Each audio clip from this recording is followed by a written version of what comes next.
Hi, I'm Jade, and today I'm going to show you how to disguise gapping. You can't see it from here, but we're going to go up close. Alright, so I'm going to let you in on a little hack, a little secret, that I'm going to be calling the Mica method. So if you try this, please refer to it as the Mica method. Tag me, because I want to see how it works for everyone else. So essentially, when you're done with an image and for some reason sometimes like gapping just looks a little off, or maybe there's a dark grid behind or anything, especially with cross stitch conversions, this can be great because no matter what, you're going to have those grids, especially on the lighter colors. So what I use is mica powder. I use white for light colors and like gray for medium, and then black for like black and navy. You can get this from Amazon. I will link it down below. It was not that much money, and this is a huge jar. This is gonna last several paintings. I did try this on round. I'll show you a picture of that finish. In some ways I like it, in some ways I don't. But I'm gonna show you this up close. So I have already done this arm. Obviously you can't tell from here. Should I bring it up? I'm gonna bring it up. Hold on. Up close and personal, you can see some gapping. I'm not a super careful placer. I don't care to be. And I've heard that the gapping on my canvases is less than others. That is no shade towards any company. It's just how it is. So you can see there's gapping there. There's, there's some gaps. There's some gaps. Look at her cheek right there. That's just how it's going to be, especially if you're not a super careful placer. You're not a single placer. Sorry, single and placing. I'm not that bitch. But it's something that happens. It's just something that happens with the craft. Now, let me show you a section that I did the mica method on, which again, I will go into that. But I want to show you so you can see that this is worth the results. There's a couple places where I didn't quite do it. So like right there, I didn't do it. I just more in the middle, but the gapping is way less noticeable. Like you'll see, like if you really try and pay attention, there is some gapping there, but the mica method disguises it a lot. So this arm, look at, you can see the gapping very clearly. Like you can see where I multi-placed. You can see those lines and that gapping, especially because I do the negative printing. Sometimes the grid's dark, and that's fine. I chose that. That's not my bad. And I have tried this on darker colors, but I feel like you're mainly going to use this on light colors. So let's bring you over to the table, and I'm going to show you up close exactly how I do this method. So let's go. So now that we are up close and personal with this beautiful baby, you can see there's gapping here. I mean, again, this is just kind of something that happens. I did replace all of the reds in this kit with crystals, so I think that's cute. Irrelevant, but cute. Tools you will need is mica powder. Again, I will link this down below. And a soft bristled toothbrush. Don't mind that. That's just glue in there from sealing a different painting. But as long as it's soft and can get between the grooves, you're good to go. You're Gucci, baby. Do people still say that? I don't say that. I don't know why I said it right now, but I did. So anyway, I want to show you. So I want you to pay attention. There's like a lot of gapping right here. A lot of gapping right here. I'm going to start down here. So you open up your mica powder. Have my lid right here. Tap the toothbrush, or you can even use a makeup brush. I'm not sure how well that would work, but you're going to have excess. You're going to tap that into the lid or something, because you don't want too much, because then it gets harder to brush away, or it goes into the air and then you start coughing. So you're going to get a little bit.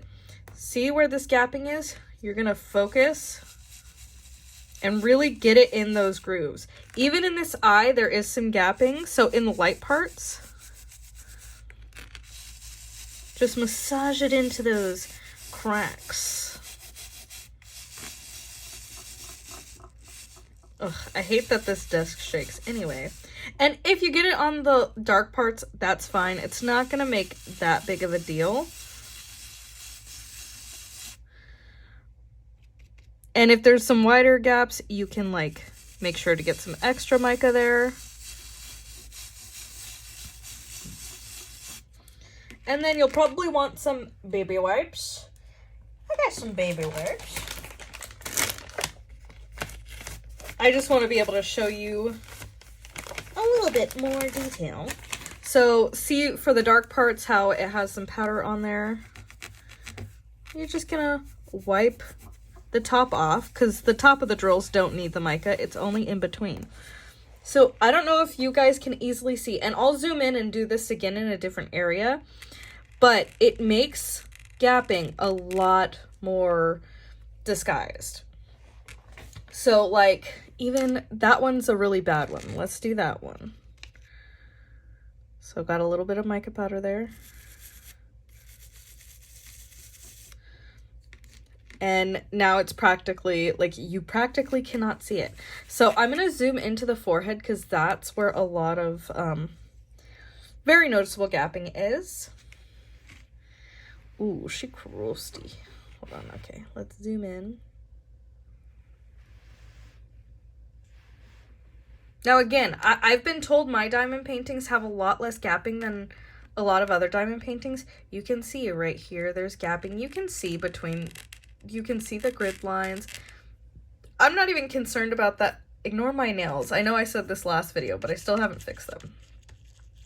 So again, you're just going to tap, get some mica powder on your toothbrush. Massage it in those grooves. If you're doing squares, you're going to want to do back and forth. So even there, you can see this part already looks like it's almost no gapping. Whereas this part I haven't touched, this part I haven't touched. The gapping is a lot more obvious. And I will say this method is Diamonds and Washi and Christiane Hair approved. I showed them and I was like, is this worth showing a video? And they were like, please God, yes. So you're just going to keep massaging and finding areas where it's a little more, like right above this eyebrow. Add a little more mica powder. Even right here next to the hairline, I feel like that's really obvious. So just going to scrub this in there. And it all, for the most part, takes away that gapping, like, appearance. The gapping is still there. You're not moving anything. This is much faster than trying to go in with a straightener and straightening every single little thing. So, like, this gapping, and again, if you're not this detail-oriented, that's fine. But for me, on places like faces, it's going to be important for me to cover up those gapping. If it's the hair, I don't really care. But you can see that gapping just nearly disappear. Like, we're up close and personal, baby.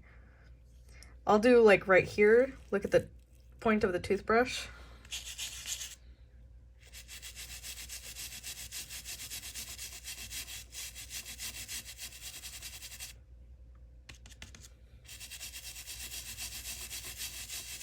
And it doesn't mess with the diamonds at all.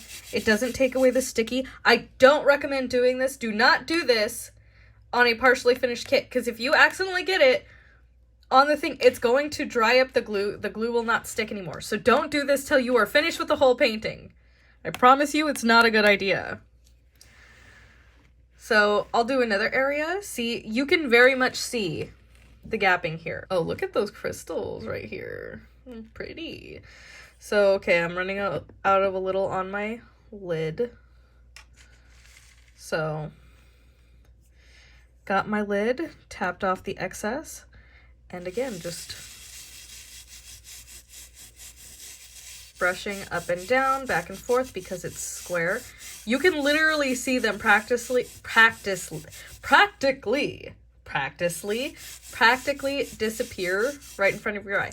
Like, look at, yes, hold on. Yes, the gapping is still there. It's still there. But look at how much less noticeable it is. Just because you did that. Like, come on, dude. Maybe I'm the only one who thinks this is a cool hack. I'm like, wow, this is great. Like, okay, above that eyebrow, when I look at that, that's going to irritate me. If I have that hung on the wall, I'm going to look at that. This, I'm going to notice. It's going to bug me. It's going to bug me. But look at it just disappear.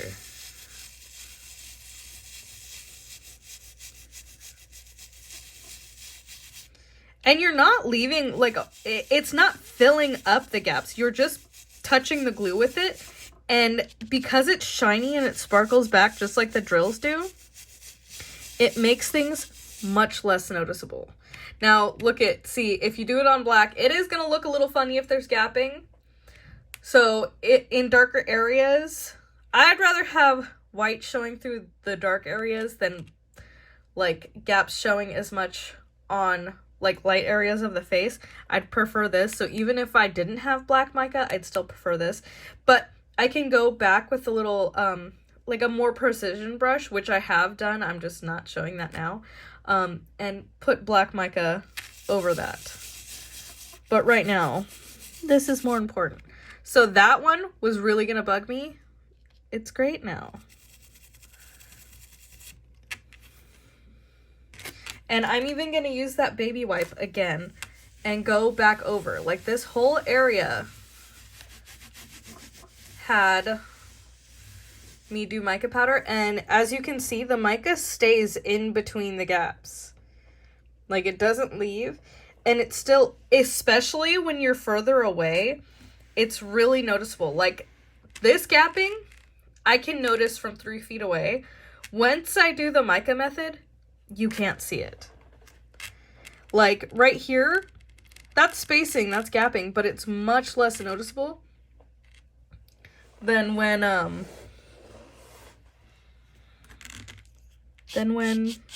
you don't have it. You feel? Did you feel, my guy?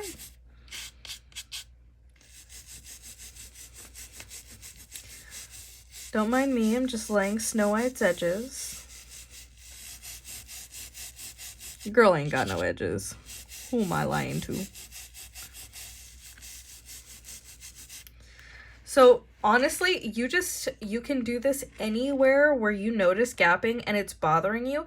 I wouldn't say you have to do this to a whole painting. I don't think it's necessary, but this is a lifesaver if you're picky and finicky about things.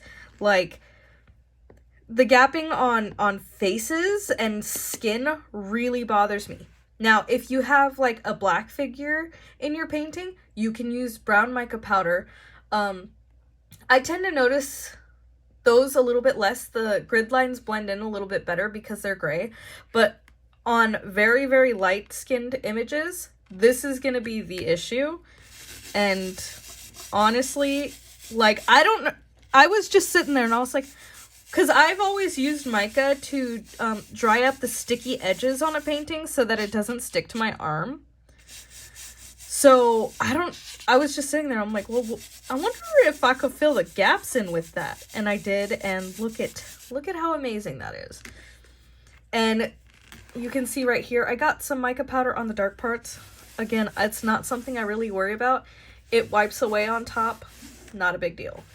So once you're done, if you're going to seal it, definitely wipe the excess mica off the top.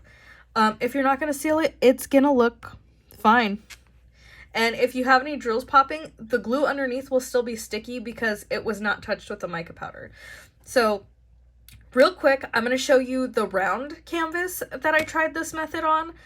Just to see if it was worth it. I did do that for you guys. Be grateful. I fucking hate rounds. But let me show you how that looks. The other one is already sealed and finished. It was around, so I did decide to seal it. So let me grab that and put that on the table. Okay, this painting is Aranda Goldfish by Puffy Gator from Distracted by Diamonds. I noticed that because this is an older kit from Distracted by Diamonds from 2020, and there were black circles around them. It's a round. I was multi-placing. I did not want to do rounds. I did not want to finish this, but the black circles behind the drills were so noticeable, and I thought it looked really bad. Now, I didn't put mica behind the black right here, or the navy. I didn't touch those because obviously it's not going to, there's no grid lines to cover, or no, like, training wheels to cover. But this white area was so bad. So let me zoom in. I used mica in these areas, and again, you can use different colored micas. I did not care enough, so even in these red areas, I covered the whole fish. And this is its fin. Even in these purpley areas, I did it, and I don't feel like it looks bad. The only place where I kind of regret putting mica was the eye, because it had a darker thing. I didn't go back and put black mica because I didn't care. I didn't want to, I don't like working on rounds. But if you have something with training wheels and the training wheels are really bugging you, you can use a like colored mica powder and fill that in. Like I'll put in some links to Amazon. There are tons of colors. I have so many mica powders and everything because of the resin pens I make. And they all work great. So if this is something that's gonna help you, especially with rounds, for me, if you hate training wheels, I think this will be really nice. Even just backing up a little bit, there was training wheels all through these light colors. All this white had basically black training wheels, and it was very obvious. Even from, I'd say 5 feet away, you could notice why is there black right there. And this is, like I said, a very old Distracted by Diamonds kits from 2020. So there is like tons of gapping, and as you can see, they're not pushed apart. This is already sealed. I used Christiane Hare's method of using aqua, mono, tambao, whatever the fuck kind of glue. You can see her video on how to seal paintings there. Worked great for this. It's not sticky, and the mica powder did not affect the sealing at all. It didn't get in the glue and cause a cast on any of the drills. It might look like it on camera, but this looks kind of ashy as well, and I didn't put any over here. That's just how it looks. But yeah, great for training wheels too. So I'm going to take you back up. So I wanted to tilt my camera this way. You can see these are all mica powders. So you can definitely have a variety for whatever colors. If you want to like match it specifically, I just don't care for the time.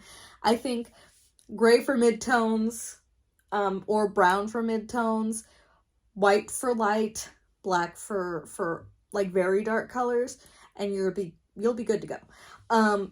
But I really like this method. I'm glad I came up with it. So if you see this and anybody tries to pretend that they came up with it, they didn't. It was me, bitch. No, I don't really care. But yeah, hopefully you can use this. If you do, please tag me in it. I want to see the differences in befores and afters, whether it be round or square. Again, great for guide circles.